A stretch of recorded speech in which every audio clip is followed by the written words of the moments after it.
हमारे माई श्यामाजू सरदार। तो ठाकुर जी पसीना पसीना है गए, हांफने।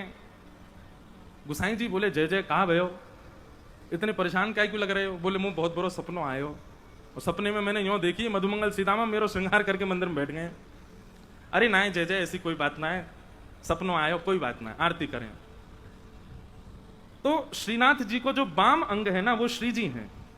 जब हम कपाट बंद कर दें, हम ठाकुर जी के आगे पर्दा कर दें, ये पर्दा बहुत जरूरी है।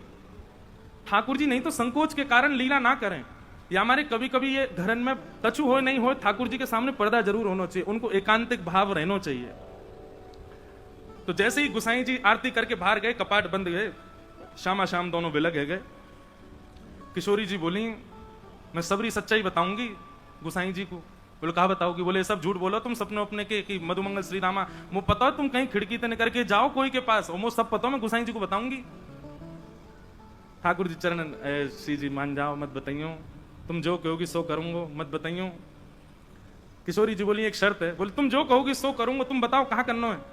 श्री जी बोली कल ते मैं चलूंगी संग में तुम जहां जाओ मां मुंह को लेके चलो।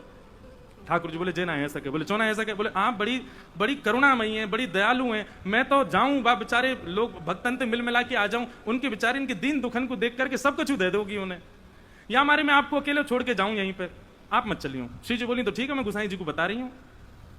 ठाकुर जी बोले ना ले जाऊं तो ये गुसाई जी को बता देंगे, गुसाई जी को पता चल गई तो गुसाई जी मेरो आनो जानो रुकवा देंगे। ठाकुर कभी कभी देखो ठाकुर जी कलयुग में हमारे और अर्चकों के कितने अधीन रहते हैं। वो सर्व समर्थ होते हुए भी, सर्व स्वतंत्र होते हुए भी मंदिर में बैठे रहेंगे, जहां बैठा दोगे वहीं बैठे रहेंगे, जैसे रखोगे वैसे रहेंगे, जो खवाए दोगे सो खाएंगे। अर्चक के कितने अधीन रहते हैं ठाकुर जी। बोले बताए अगर नहीं ले जाऊंगा तो ये गुसाई जी को बता देंगी, और ले जाऊंगा तो ये सूरदास के दीन दुखन को देख करके बाबा कृपा कर आमेंगी।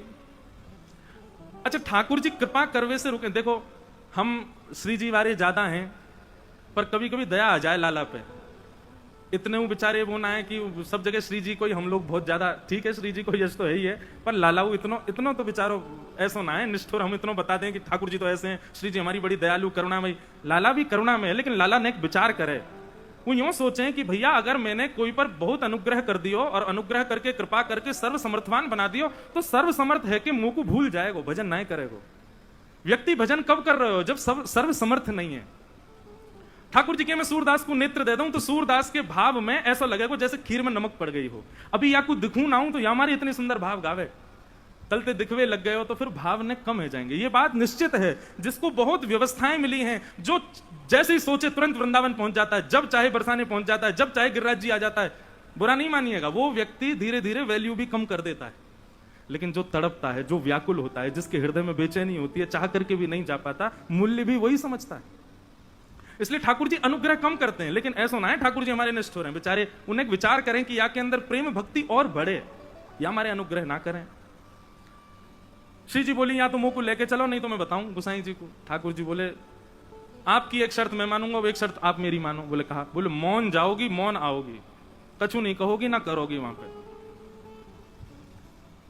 श्री जी बोली ठीक है, कछु ना करूंगी। ठाकुर जी बोले मैं विश्वास ना है रो, आप पे मुझे भरोसा ही ना है, नेक बाहर जामेंगी देखते ही ऐसी पिघल जामे। बोले ना मैं बिल्कुल ऐसे रहूंगी आपकी जैसी, जैसी जाऊंगी वैसी आ जाऊंगी। ठाकुर जी बोले ठीक है।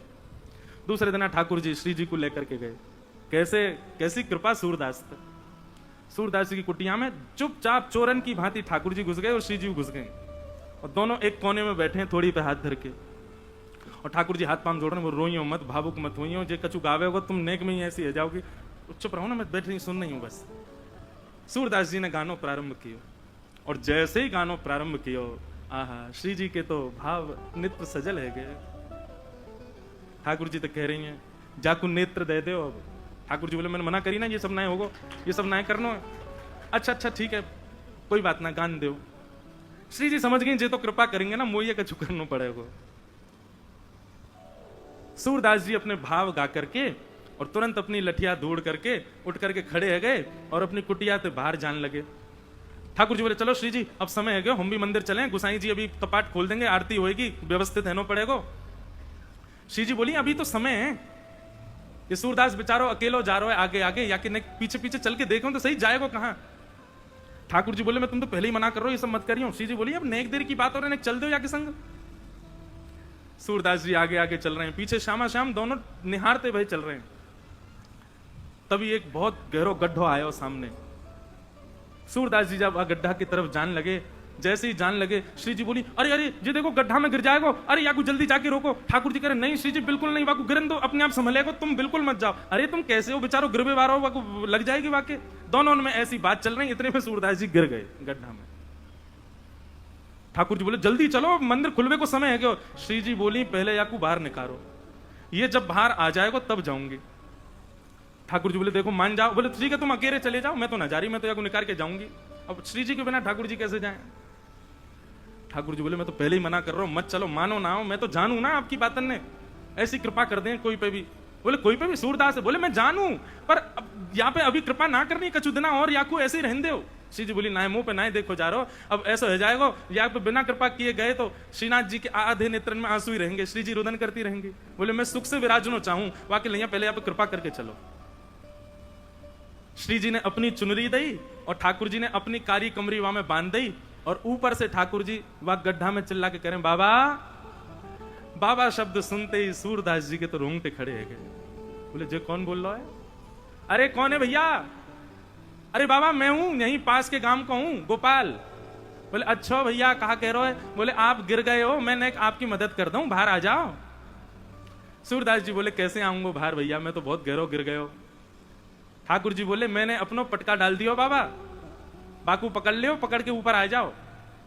सूरदास जी ढूंढने लगे, तभी हाथ में पटका आयो। सूरदास जी ने जैसे ही वो पटका पकड़ो, कारी कमरी पकड़ी और ऊपर चढ़ने लगे, तो नासिका के पास जाते वह कारी कमरी में थे ठाकुर जी के श्री अंग की सुगंध, जो आज सवेरे सवेरे श्रृंगार के दर्शन में श्रीनाथ जी में जो इत्र प्राप्त भयो, वह की सुगंधी और कारी कमरी की सुगंधी एक सी है।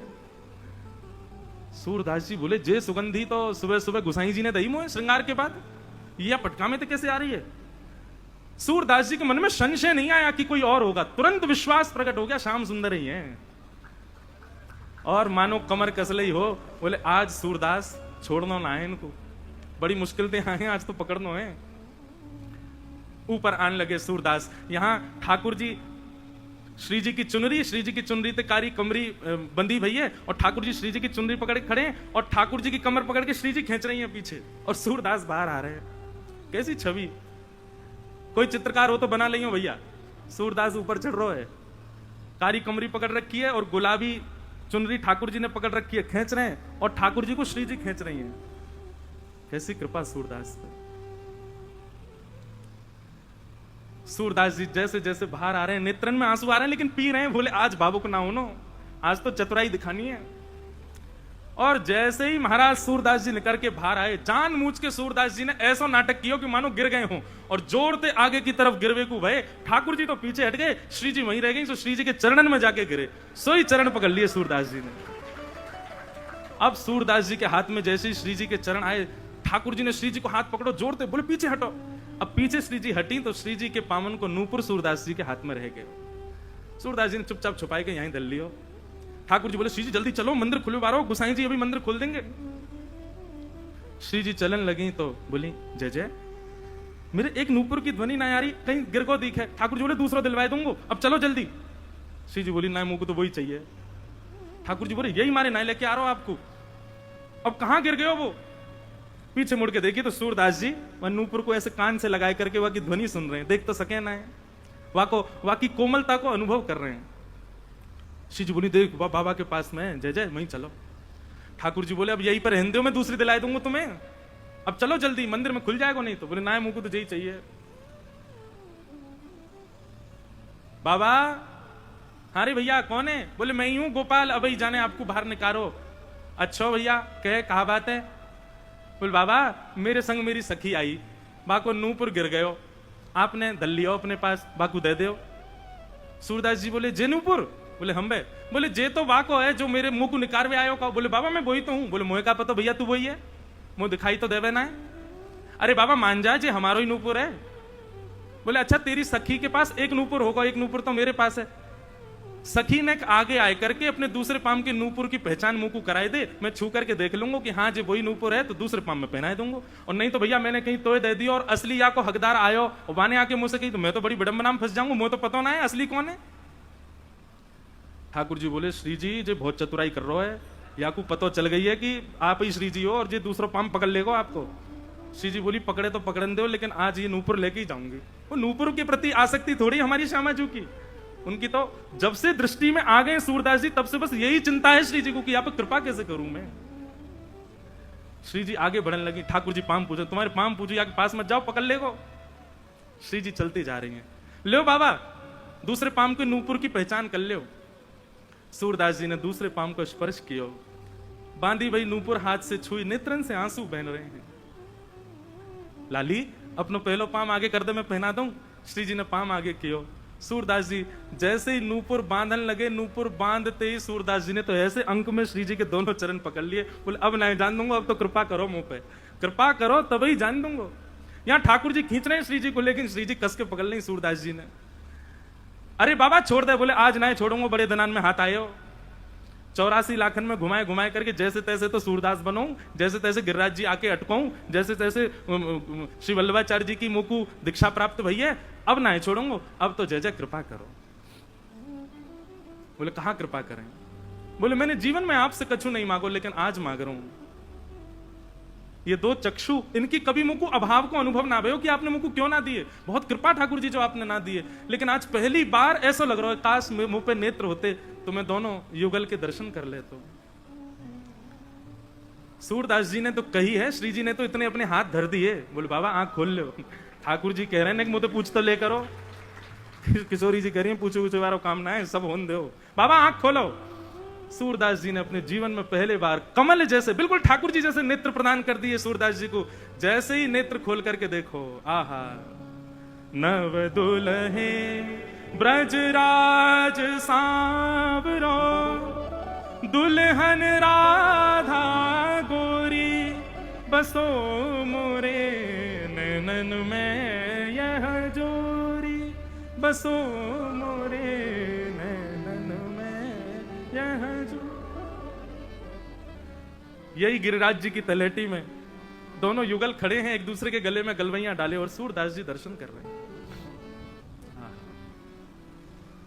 सूरदास जी पे बड़ो अनुग्रह किया ठाकुर जी ने, और अनुग्रह करने के बाद दोनों उनके खूब रज रज के दर्शन किए। सूरदास जी दोनों जैसी जान लगे, सूरदास जी बोले जय जय अब एक कृपा करो। बोले कहा, ये जो दो नेत्र आपने मुंह को प्रदान किए ना, इनसे मैंने आपके दर्शन कर लिए, अब ये नेत्र मुंह से वापस ले लो, अब मुंह को फिर से आंधरो बनाए दो। क्यों? बोले अब आप दो बस गए, बस आप दो मेरे चित्त में विराजे रहो, बाकी अब संसार में मुंह को कोई और को नहीं देखना, फिर से मुंह को अंधो कर दो। बोलो भक्त वत्सल भगवान की।